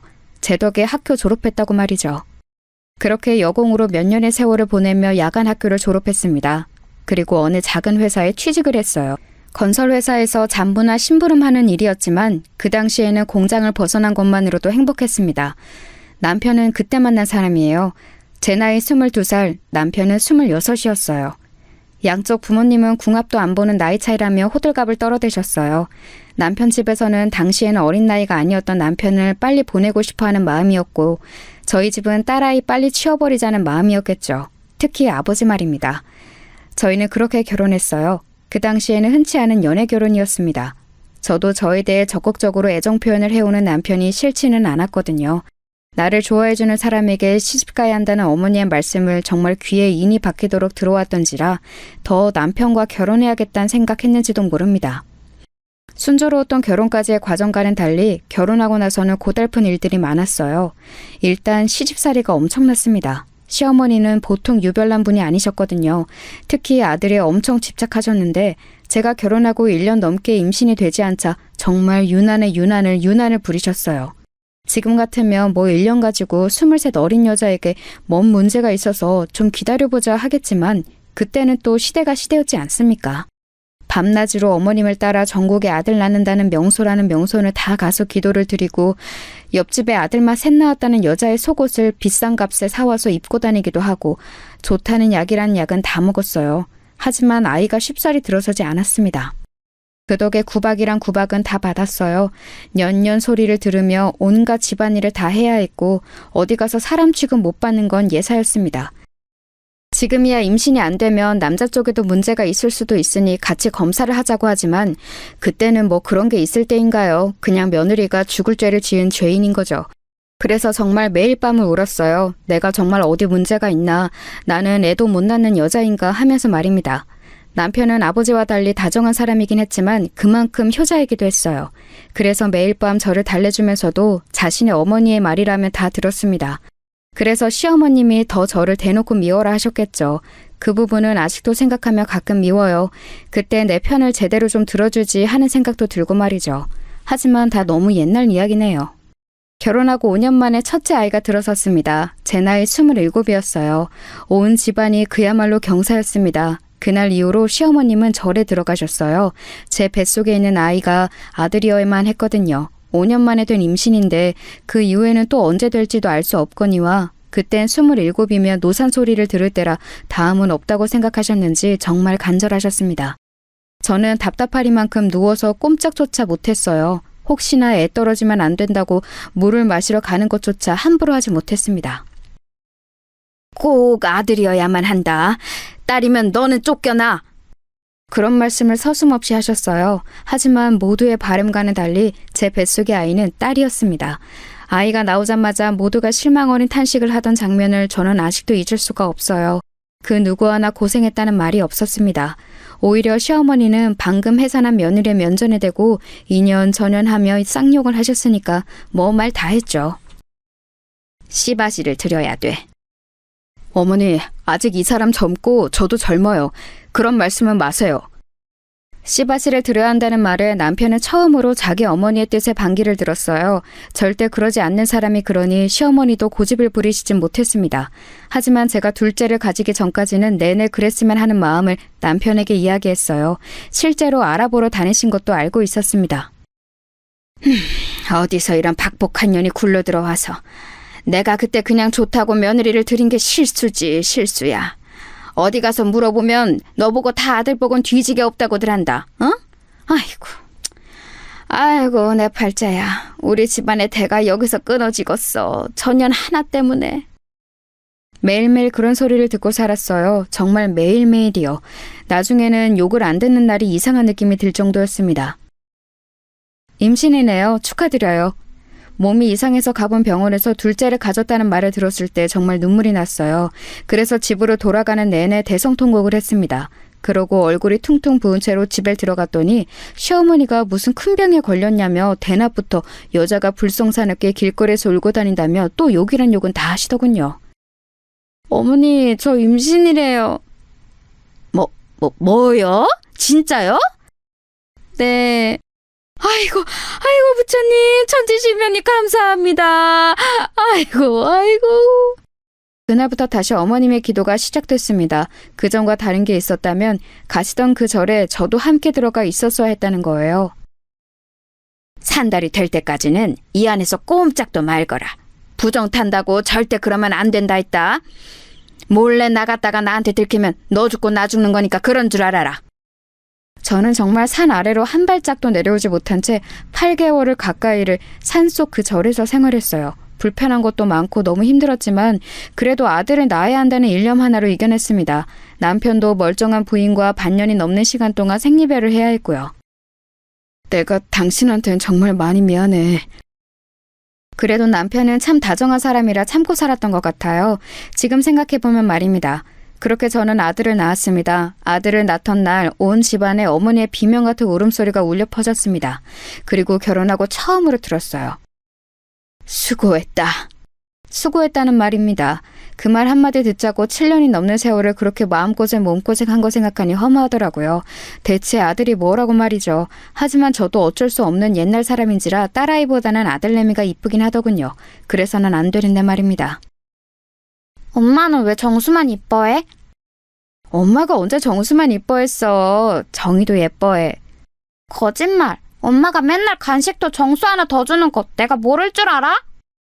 어린 시절 딸아이가 했던 말이 다 늙은 지금도 가슴에 콱 박혀 있어요. 저도 좋은 엄마는 아니었나 봅니다. 그렇게 저는 제 할 몫은 다 했어요. 그렇게 원하고 바라시던 아들도 낳아드렸고 어머님이 돌아가실 때까지 모시고 살았으니 말입니다. 돌아가시기 전에 유언처럼 그러시더군요. 너같이 착하고 잘하는 며느리는 또 없더라. 미안했다. 물론 그 한마디로 모든 것들이 씻기듯 없어진 건 아니었지만 그래도 지난날 제 세월이 아주 헛된 건 아니구나 싶어 눈물이 났습니다. 어머님이 돌아가시고 사람들은 며느리가 시어머니를 참 많이 좋아했나 보다 했지만 제 눈물은 사실 그 안에 대한 눈물이었어요. 당신 정말 고생 많았어. 일평생 효자였던 남편만이 그래도 제 마음을 어느 정도는 알아주더군요. 그거마저 없었으면 진작 짐을 몇 번이고 쌌겠죠. 아들내미는 정이 많은 타입은 아니긴 했어요. 하나 있는 아들 잘 키워야 한다며 어머니가 싸고 돌면서 하고 싶다는 거 다 시켜주고 다 사주고 그렇게 키우는 바람에 버릇이 좀 없기도 했고 말이죠. 그래도 공부는 곧잘 해서 학교도 좋은 학교를 갔어요. 그게 또 어머님의 엄청난 자랑거리셨죠. 만나는 사람마다 손자 학교 자랑을 하셨으니까 말입니다. 딸아이도 공부를 곧잘 했어요. 그래도 딸이 무슨 대학이냐며 절대 안 된다 하셨지만 못 배웠던 게 어린 시절에 한으로 남아있던 제가 정말 빡빡 우겨서 딸아이도 대학을 보냈습니다. 한 푼도 보태줄 수 없다는 어머님 말에 남편이 뒤에서 조금 그리고 제가 모아둔 비상금 조금 그렇게 학비를 쥐어줬던 기억이 나네요. 시간이 좀 지나서 딸아이가 그러더라고요. 엄마가 나한테 다 잘해준 건 아니고 나도 서럽고 섭섭한 기억 너무 많았지만 그때 나 대학 그렇게 보내준 걸로 엄마는 엄마 몫을 다 한 거야. 그리고 나한테 미안해하지 않아도 돼. 그런 말을 듣자고 대학을 보낸 건 아니었지만 그래도 마음에 늘 얹혀있던 것 하나가 덜어지는 기분이 들기는 하더군요. 딸아이는 아직도 종종 그때 엄마가 빡빡 우겨서 비상금까지 털어서 자기 학비에 보태준 걸 고맙다고 말합니다. 그게 벌써 몇십 년 전 이야기인데 말이죠. 아들과 딸내미 둘 다 좋은 대학을 나와서 좋은 회사에 취직을 했어요. 어머니가 그렇게 싸고 돌던 아들내미보다 딸내미가 더 잘 됐지만 말입니다. 집안에서 기집애가 제일 잘나면 머스마가 기가 죽어서 안 되는디. 끝까지 그런 말씀을 하셨지만 말이에요. 아들은 대기업에 입사해서 선을 받습니다. 그것도 사실 어머님이 다 주선하신 거였어요. 참하다는 손주 며느리감을 속에 소개를 받아 이루어낸 혼사였죠. 저도 딱히 불만은 없어요. 사람 좋아 보이던데요? 하기 싫으면 하지 않아도 된다는 말을 아들이 그렇게 말하더군요. 그래서 그냥 그러라 했습니다. 손주를 그렇게 결혼시켜놓고 정작 어머님은 그렇게 보고 죽고 싶어 하시던 증손주는 못 보고 돌아가셨지만 말이에요. 며느리는 말이 없는 무뚝뚝한 편의 며느리였어요. 표현을 잘하진 않지만 그래도 챙겨야 할 집안 대소사 같은 것 빠지지 않는 편이었습니다. 물론 좀 이상하다 생각했던 적은 있어요. 시어머니가 있을 때와 저랑 둘만 있을 때 태도가 좀 다르긴 했거든요. 그래도 워낙 어르신이니 그런가 보다 했습니다. 하지만 어머님이 돌아가시고 나니 그랬던 이유를 알겠더군요. 어머님이 저희 아들 주려고 모아놓은 재산이 좀 있었습니다. 그 이야기를 어디서 들었는지 들었던 모양이에요. 할머님 통장 어머님이 가지고 계세요? 남편 준다고 하셨었는데. 어머님의 장례를 치르자마자 하는 소리에 솔직히 기겁하긴 했지만 그래도 돈 앞에선 다들 그러기도 하고 알뜰살뜰 모아서 뭐 지들한테 쓰겠지 싶어서 군말 없이 어머님의 통장을 건넸던 기억이 납니다. 뭐 사실 어머님이 돌아가시기 직전에 그건 저희 아들 몫이라고 몇 번이나 말씀하신 것도 있고요. 딸내미는 섭섭해하지도 않았어요. 지 할머니가 어떤 사람인지 워낙 어린 시절부터 보고 자란 탓이었겠죠. 엄마 보험 수혜자 너로 해둘 거야. 너는 그거 가져. 무슨 그런 소리를 해! 그런 소리 하지도 마! 딸내미는 엄마는 벌써 무슨 그런 죽는 소리를 하는 거냐며 엄청 화를 내더라고요. 아무튼 며느리에 대한 인상이 좋은 건 아니었습니다. 애가 정이 많아 보이지도 않았고요. 하지만 딱히 흠잡을 만한 일을 한 것도 없었고 저는 시어머니에게 너무 박대를 당하며 살아왔기 때문에 하나밖에 없는 며느리에게 싫은 소리 하고 싶지 않았어요. 그래서 되도록 말을 얹지 않고 자기가 하고 싶은 대로 뒀습니다. 그래서 교류가 없는 편이었어요. 명절이나 생일에나 한 번씩 볼 정도로요. 그마저도 얼마 가지 않아 다는 오지 않고 1년에 한 번 정도로 줄어들긴 했지만 말입니다. 애들한테 그다지 바라는 것도 없었고 지들 밥벌이 다 잘하고 결혼해서 부모 속 안 썩이는 것만으로도 효도라고 생각하고 있었기 때문에 불만은 없었습니다. 그리고 시어머니가 돌아가신 이후에는 남편이랑 여기저기 같이 여행도 다니고 하면서 둘이서 잘 지냈거든요. 어머니가 아들 몫이라고 몰래 숨겨두었던 땅이 좀 있었는데 그게 많이 올랐어요. 그 주변에 싹 다 재개발에 들어갔거든요. 그래서 그 땅을 팔아 건물을 한 채 사서 남편과 그 건물에 세를 받아 생활했습니다. 둘이서 여행 가고 싶은 곳 마음대로 다니고 맛있는 거 먹고 그러기에는 차고 넘치는 돈이었어요. 며느리에게 이 아이가 일반적이진 않구나 하는 감정을 느낀 것도 그 즈음일 겁니다. 시어머니가 물려주신 땅이 또 있고 그 땅이 재개발에 들어갔고 그래서 저희가 그 땅을 팔아서 건물을 샀다는 걸 알게 되었을 때 며느리의 태도였습니다. 아버님, 오늘은 제가 밥 해드릴게요. 전과는 너무 다르게 애교도 있고 잘하더군요. 특히 남편에게 말이죠. 하지만 남편은 시어머니랑은 달리 그런다고 우리 며느리 하는 사람은 아니었지만 말입니다. 아버님이 좀 무뚝뚝한 편이신 것 같아요. 좋으면서 저러는 거니까 너무 신경 쓰지 말거라. 그래도 혹여나 며느리가 기분이 상할까 제가 중간에서 많이 애쓰긴 했어요. 그렇게 평화롭다면 평화로운 날들이 지속될 줄 알았습니다. 그런데 불행은 그럴 때 갑자기 찾아오는 거더라고요. 암이라고 하는구먼. 너무 늦게 발견해서 수술도 의미가 없냐. 여태 건강검진 한번 제대로 받지 않고 자신만만하게 살아온 벌이었을까요? 제가 닥달해서 한 건강검진에서 남편은 암이라는 진단을 받은 겁니다. 노인들은 진행이 느려서 그래도 몇 년은 살 수 있다고 하더만 그 사이에 우리도 열심히 놀려 다녀야겠어. 아유, 무슨 소리예요. 입원해서 수술하고 치료를 받아야지. 어차피 다 늙은 노인네 얼마 더 살자고 그 병원에서 누워있기만 해서 뭐하나. 그냥 하고 싶은 거 하고 먹고 싶은 거 먹으면서 살 만큼 살다가 가면 되는 거지. 남편은 끝까지 고집을 꺾지 않았습니다. 그래서 결국 제가 졌어요. 남편은 그동안 모든 재산을 제 앞으로 해뒀어요. 그 사실을 알게 된 며느리가 미리 상속을 하면 좋지 않을까요? 하고 넌지시 물었지만 남편은 완강했습니다. 내가 젊어서 네 시어머니한테 못한 게 너무 많다. 내 거 다 주고 나중에 자기 죽을 때 이거 다 마음대로 알아서 하라고 할 거요. 자식들한테 한 푼도 안 준다고 해도 그것은 네 시험의 뜻이고 다 준다고 해도 네 시험의 뜻이고 나는 그렇게 결정했으니까 그 이야기는 다시 하지 말거라. 남편이 노골적으로 불편한 기색을 비췄기 때문에 며느리도 한 발 물러설 수밖에 없었어요. 남편의 뜻에 따라 그냥 하고 싶다는 거, 먹고 싶다는 거 다 하고 다 먹으면서 그렇게 보냈습니다. 자기가 걸을 수 없게 될 때까지 말이죠. 그리고 더 이상 그럴 수 없게 될 만큼 병이 약화되었을 때 병원에 누워서 그러더군요. 당신 병간호 하게 하고 싶지 않아서 항상 당신보다 하루 더 늦게 죽게 해달라고 그렇게 빌었었는데 결국은 당신 또 고생시키다 가는구먼. 나는 평생 당신한테 좋은 남편은 될 수가 없나벼. 어머니 때문에 미웠던 적은 많았어도 당신이랑 결혼한 걸 후회한 적은 없었으니까 안 미안해도 돼요. 그 말에 남편이 울더라고요. 그 말을 한 지 얼마 되지 않아 남편은 세상을 떴습니다. 남편이 세상을 떠난 날 정말 많이 울었어요. 아직도 다 늙어서 이렇게 눈물이 나는구나 싶을 만큼 많이 울었습니다. 하나밖에 없는 남편이자 또 친구가 떠난 느낌이었어요. 늘 옆에 공기처럼 있던 사람이 없어지니까 정말 한 번의 체감이 확 되더라고요. 남편이 없는 빈자리가 말입니다. 그래서 한동안은 우울증 같은 게 왔었어요. 엄마, 좀 먹어. 아빠도 엄마 이러는 거 원하지 않으실 거야. 딸이 이틀에 한 번꼴로 집에 와서 저를 챙겼습니다. 그때 딸아이 아니었으면 견뎌내기 힘들었을 거예요. 물론 며느리도 평소보단 훨씬 더 얼굴을 비추긴 했습니다. 어느 정도 시간이 지나고 남편의 빈자리도 또 혼자라는 사실도 적응이 되어갈 무렵 남편이 쓴 일기를 읽게 되었어요. 그 일기에는 저에게 얼마나 미안한 마음을 가지고 있는지에 대한 내용과 자기가 떠나고 나서도 제가 호강했으면 하는 마음이 가득 담겨 있었습니다. 그래서 남편의 뜻에 따라 살기로 했어요. 맛있는 것도 많이 먹고 친구들이랑 여행도 다니고 그러면서 지냈습니다. 그러다 문득 친구들이 그러더군요. 그 많은 재산 다 어쩌고 죽을 거요? 그냥 나 죽으면 알아서들 나눠 갖는 거 아니요? 아우, 안 돼. 그러면 싸움 나. 쥐들이 더 가져가겠다고. 미리미리 어느 정도 주겠다 다 정해놔야 된다니까. 아, 그러고 죽기 전엔 절대 주면 안 되고. 그냥 미리미리 줄 만큼 다 주고 나 쓸 것만 남겨두면 안 되나?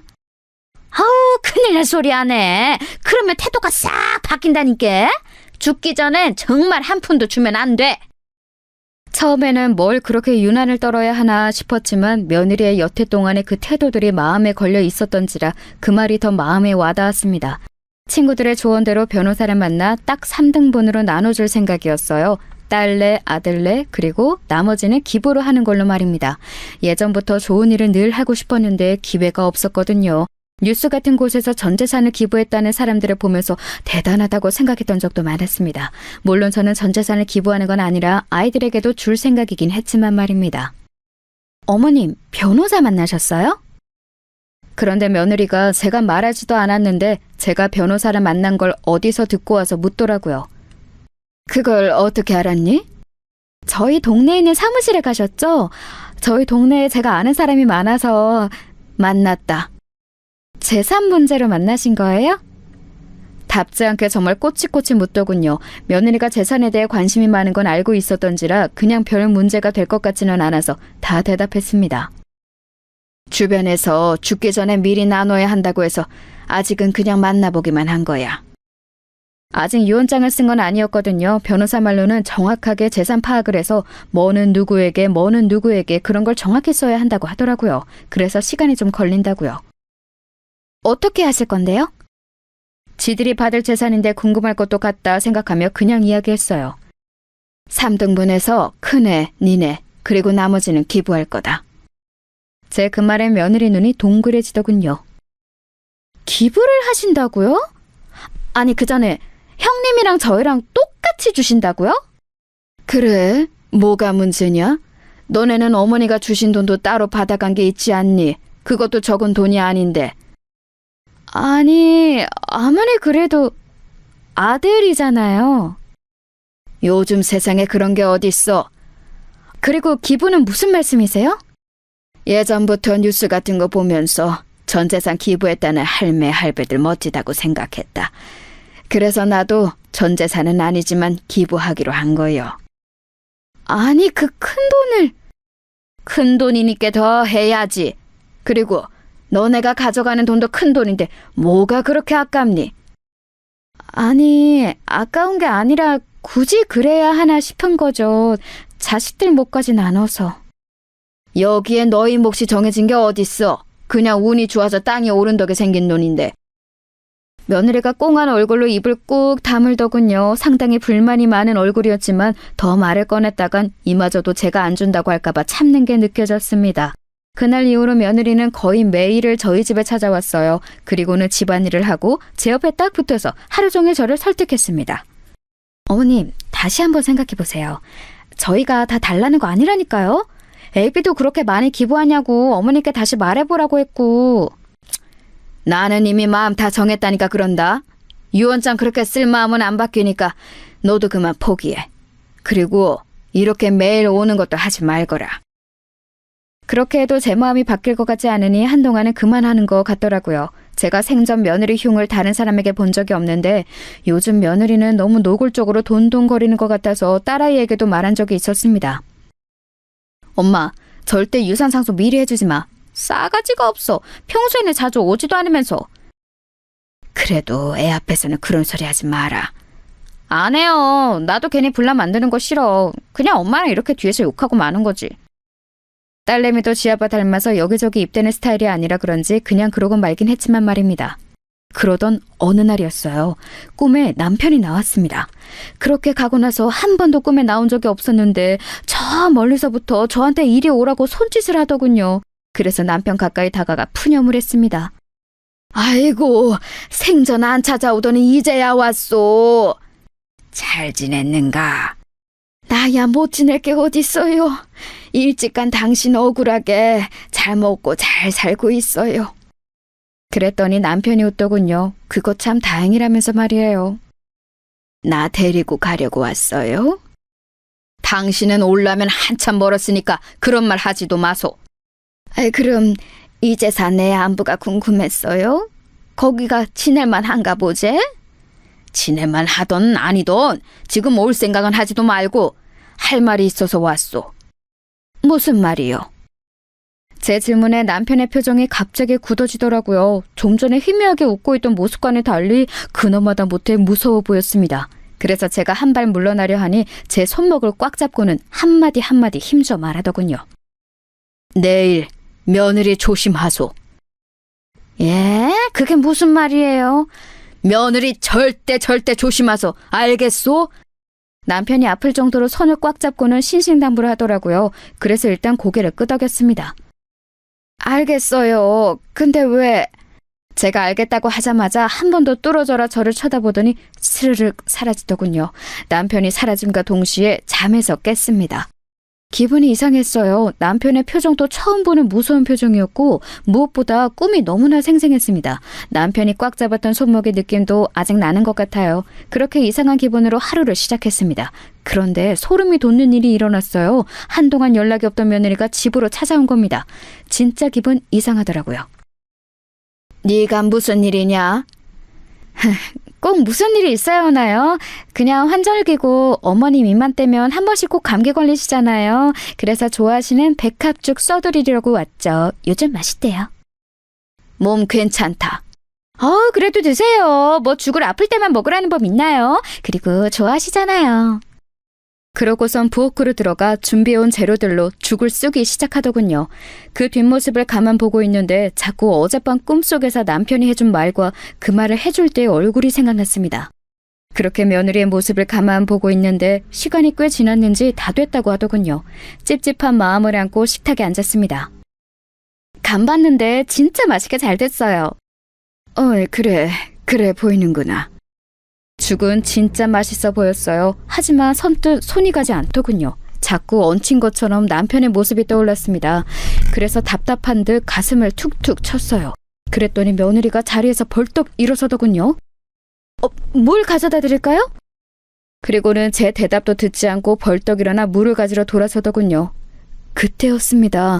갑자기 왜 그런 생각과 행동을 했는지 모르겠지만 며느리의 앞에 놓인 며느리의 죽과 제 앞에 놓인 제 죽을 바꿔야겠다는 생각이 들더군요. 그냥 그래야겠다는 생각이 들었습니다.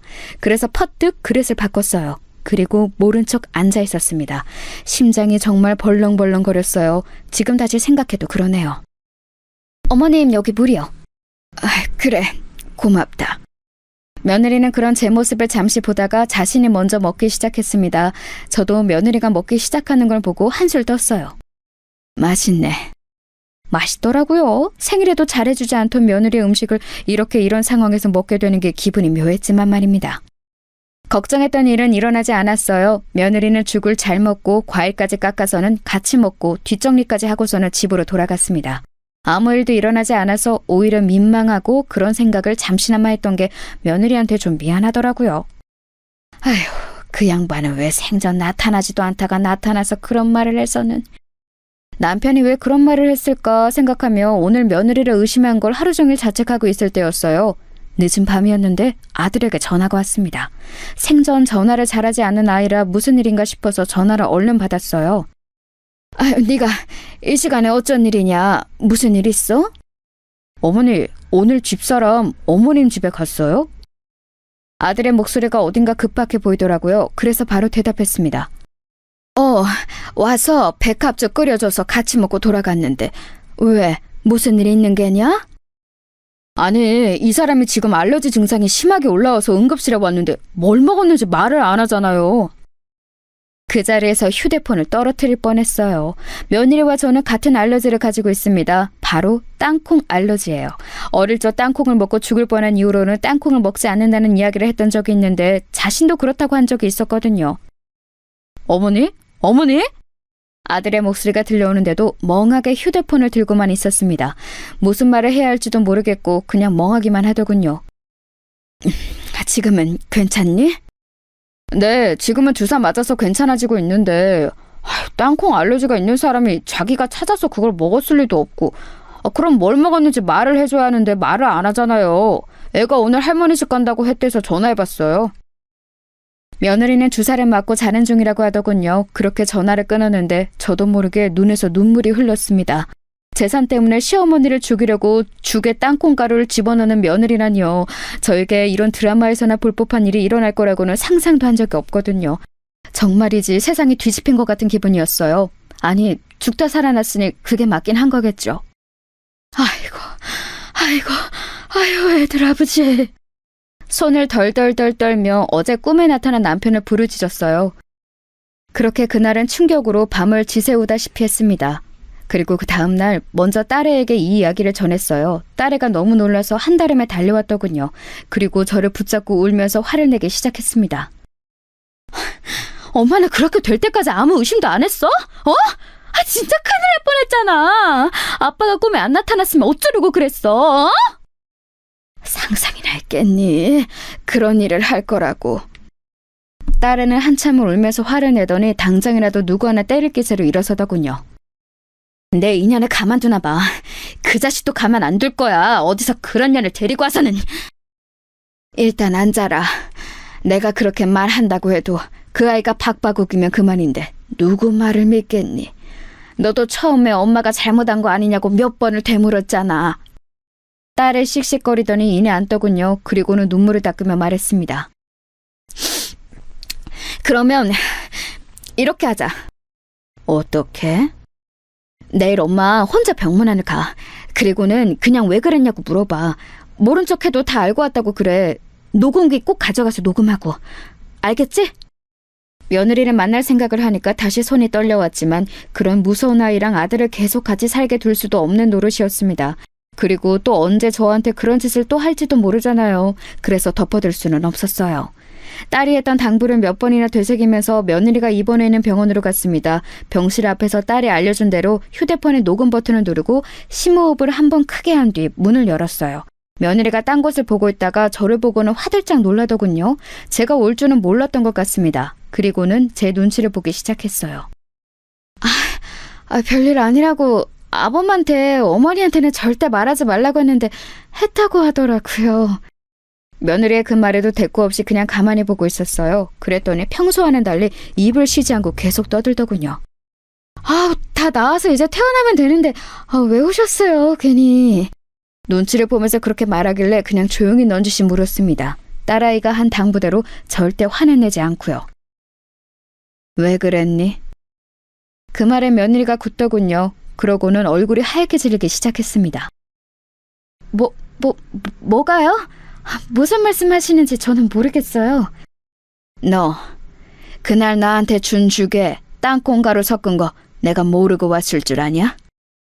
며느리가 손을 벌벌벌 떨기 시작했습니다. 어머니, 뭔가 오해가 있으신가 본데. 네가 이런 식으로 나오면 나도 애비한테 다 말하는 수밖에 없어. 딸애가 말한 대로 바로 아들 이야기를 하면서 협박 아닌 협박을 했습니다. 그랬더니 침대에서 벌떡 일어나 무릎을 꿇더라고요. 그리고는 싹싹 빌기 시작했습니다. 어머니, 진짜 죄송해요. 제가 순간 눈이 뒤집혔었나 봐요. 돈에 눈이 멀어서. 저도 어머님이 그날 죽 드시는 거 보고 이건 아닌데 아차 싶었지만 이미 벌어진 일이라. 제 앞까지 와서 바지가랑이를 붙잡았습니다. 한 번만 용서해주세요. 애비한테만큼은 절대 비밀로 해주시면 안 될까요? 제가 죽을 때까지 어머니가 하라는 대로 다 하고 어머님이 죽으라면 죽는 신용도 할게요. 재산 하나도 안 물려주셔도 괜찮아요. 저 진짜 후회하고 있어요. 한 번만 용서해주세요. 그러면서 눈물을 펑펑 흘리더군요. 그런 일을 저질렀다는 걸 알고 나서 보는 눈물이라 불쌍하지도 마음이 동하지도 않았습니다.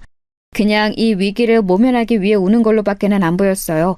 제가 아무 말도 하지 않고 쳐다만 보고 있자 더 애가 다른 것 같더라고요. 생각해보겠다는 말을 하고 병실을 나왔습니다. 그리고는 딸아이에게 그 녹음본을 들려줬어요.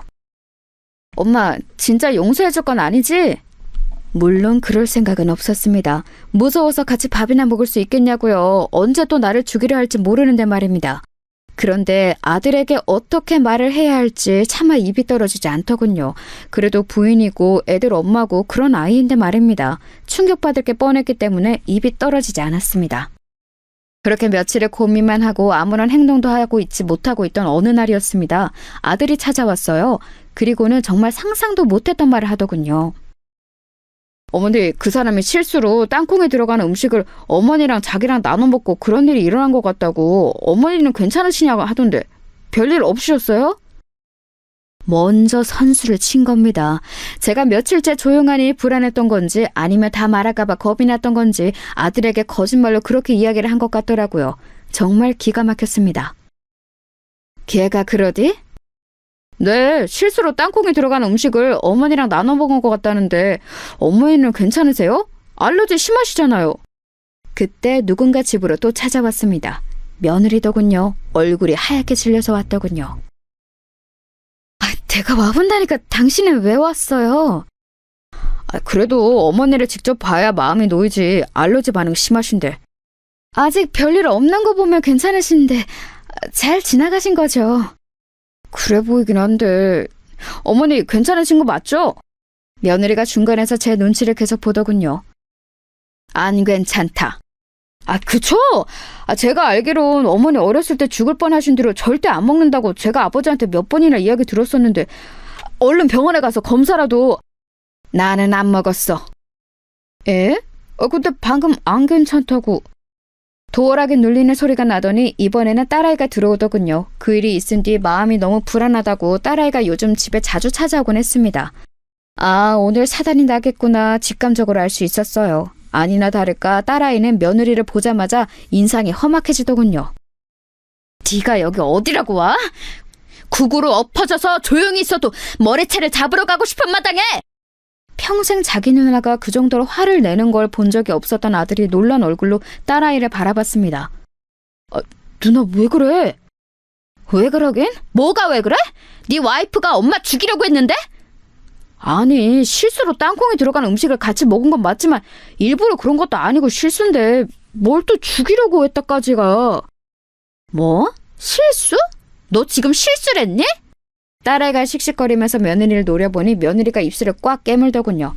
그러고는 다짜고짜 무릎을 꿇었습니다. 제가 정말 죽을 죄를 지었어요. 다시는 이런 일 없게 하겠습니다. 정말 실수했어요. 실수라고 밀고 나가기로 했나 보더군요. 제가 녹음까지 해놨을 거라고는 꿈에도 생각하지 못하는 것 같았습니다. 실수? 실수를 했니 너 지금? 네. 어떻게 생각하시는지 알겠는데 저는 진짜 실수한 게 맞아요. 제가 죽을 뻔한 게 그 증거이지 않아요? 딸아이가 기가 차서 가슴을 퍽퍽 치더군요. 네가 엄마 재산 노리고 일부러 백합죽에 땅콩가루를 넣어놓고 지금 실수라고? 백합죽에 땅콩가루를 넣은 게 실수라는 거니? 그런 레시피가 어딨어? 백합죽에 땅콩가루를 넣은 적 없어요. 그 뒤에 먹었던 디저트가 그랬던 거지. 나는 디저트를 먹은 적이 없는데? 제 말에 며느리가 잠시 움찔하더군요. 어머니가 깜빡하신 거예요. 제가 빵 사와서 같이 드셨잖아요. 아니, 나는 아무리 생각해도 그날 너랑 먹은 거 백합죽이나 사과밖에 없다. 가만 듣고 있던 아들이 말을 보태기 시작했습니다. 백합죽에 이 사람이 땅콩가루를 왜 넣어? 누나도 너무 억측하지 마. 사람을 어떻게 그런 식으로 보고 말해. 네가 사람 보는 눈이 없으니까 저런 애는 마누랍시고 데리고 사는 거야.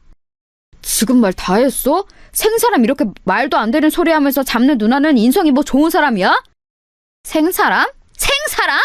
엄마가 그날 아빠가 꿈에 나타나서 며느리 조심하라고 안 했으면 그 말이 떠올라서 제 죽그릇이나 엄마 죽그릇 안 바꿨으면 그날 그거 먹고 쓰러진 사람은 엄마가 됐을 거야. 엄마는 집에 혼자 있으니까 아무도 발견해주는 사람 없이 그냥 돌아가셨겠지. 근데 뭐? 억측? 생사람? 그거 다 그냥 추측이잖아. 그리고 이 사람도 크게 아팠으니까 기억이 뭔가 잘못됐을 수도 있는 거고. 정말 너무들 하시네요. 며느리가 울기 시작하더군요. 그 모습을 보니 더 이상은 참아줄 수가 없었습니다. 그래서 방으로 들어가 휴대폰을 들고 나왔어요. 그리고는 그날 했던 대화의 녹음을 틀었습니다. 그 안에는 며느리가 제게 싹싹 빌면서 아들에게만은 비밀로 해달라는 음성이 다 녹음되어 있었어요. 그걸 듣는 며느리 얼굴이 하얗게 질려갔고 아들 또한 마찬가지였습니다. 당신 이거 뭐야? 진짜야? 여보, 그게 아니고... 며느리가 아들의 팔을 붙잡았지만 아들은 그런 며느리를 소름 끼친다는 듯 밀어버렸어요. 며느리가 바닥에 엎어져서는 울기 시작했습니다. 어머니 죄송합니다. 누나 미안해. 일단 나도 생각할 시간이 좀 필요해서. 그리고는 정말 충격받았는지 비틀거리며 집 밖을 나서더군요. 그 뒤를 며느리가 따랐습니다. 한바탕 난리가 나고 난 뒤 딸아이는 차라리 잘 됐다며 시원하다 했지만 아들의 그 충격받은 얼굴이 머릿속을 떠나지 않더군요. 정말 많이 놀란 것 같았거든요. 그 다음 날도 며느리는 집 앞을 찾아와서 울며 불며 빌었습니다. 한 번만 용서해달라고 말이죠. 딸아이가 그 모습을 보고 아들에게 전화를 한 뒤 며느리는 한동안 나타나지 않았어요. 그리고 얼마 뒤 아들을 통해 소식을 들을 수 있었습니다. 이혼하기로 했어요. 양육권은 제가 전부 갖고 그냥 원룸 보증금 정도만 주기로 하고요. 마음 같아서는 경찰에 바로 신고를 하고 싶고 그래야 하는 게 맞는 거지만 애들 엄마잖아요. 애들 생각해서라도 한 번만 용서해 주세요. 정말 죄송합니다, 어머니. 딸아이는 그럴 수 없다고 난리를 쳤지만 손주들이 엄마가 살인미수범이라는 사실을 알게 되고 또 그게 세상 밖으로 퍼지게 되었을 때 받을 충격이 걱정되는 건 저도 마찬가지였습니다. 그래서 아들의 뜻에 따르기로 했어요. 그 이후로 몇 년 동안 며느리를 볼 수 없었습니다. 소식도 들리지 않았어요. 뭐 죽은 듯이 사느라 그런 거겠지 했습니다. 하지만 알고 봤더니 이름도 바꾸고 성형수술로 얼굴도 다 바꿔서 다른 남자와 결혼했다더군요. 그것도 처녀라고 속이고 말이죠. 그러나 곧 그 집에서도 돈돈거리다가 쫓겨났다고 들었습니다. 그 아이는 언젠가 사고를 한번 크게 칠 것 같은 느낌이 아직도 듭니다. 그래서 가끔 그때 제대로 처벌을 받게 했었어야 했나 싶은 생각도 들었어요. 어디선가 저 같은 피해자가 또 생길지도 모르고 그때는 미수가 아니라 진짜로 실행될 수도 있는 일이었으니까요. 다시 한번 며느리의 소식을 들은 건 아들의 재혼식장에서였어요. 아니, 소식을 들었다기보다 제 눈으로 봤죠. 그 아이를 말입니다. 식장에 찾아왔더군요. 얼굴이 바뀌어 있었지만 저는 한눈에 알아볼 수 있었습니다. 그 사람이 가진 분위기라는 건 쉽게 바뀌지 않더라고요. 저와 눈이 마주치자 잠시 놀라는 것 같더니 다가오더군요. 놀라 도망갈 줄 알았는데 의외였습니다. 잘 지내셨어요? 못 지낼 건 또 뭐니? 그래 보이시네요. 새 며느리 봐서 좋으시겠어요. 그래, 너와 달리 참하고 좋은 아이라서 좋다. 애들이 새엄마 밑에서 자라는 게 좋은 건 아닌데요. 너 같은 엄마 밑에서 자라는 것보단 낫지 않겠니? 제가 저조차고 그런 거였겠어요? 그게 다 당신 아들이랑 손주 더 좋은 환경에서 살게 하려고 그런 거잖아. 그때 곱게 죽었으면 내가 이렇게 될 일도 없었잖아. 아니, 그 전에 재산을 제대로 줬으면 이런 일이 없었을 거 아니야! 말도 안 되는 소리로 아글아글 쓰더라고요. 기가 빠져서 멍하게 쳐다보고 있는데 그 모습을 보고 아들이 다가와 며느리를 끌고 나갔습니다. 나중에 듣기로는 한 번만 더 나타나면 그날 그 녹음본을 가지고 바로 경찰서로 간다고 했다더군요. 그 이후로는 며느리의 소식은 더 이상 들을 수 없었습니다. 본인도 겁이 난다면 더 이상 저희 앞에는 나타나지 않겠죠. 속 시원하게 마무리된 것 같지는 않지만 손주들을 생각해서 어쩔 수 없는 선택이긴 했어요. 물론 가끔 후회는 하지만 말입니다. 아직도 그때 한 선택이 잘한 건가 하는 고민은 되지만 말이에요. 긴 이야기 들어주셔서 감사합니다. 아, 지금 며느리는 저에게도 아들에게도 또 손주들에게도 더없이 잘해요. 하지만 그래도 재산은 미리 물려주지 않으려고요. 저도 얻은 교훈이 너무 많거든요.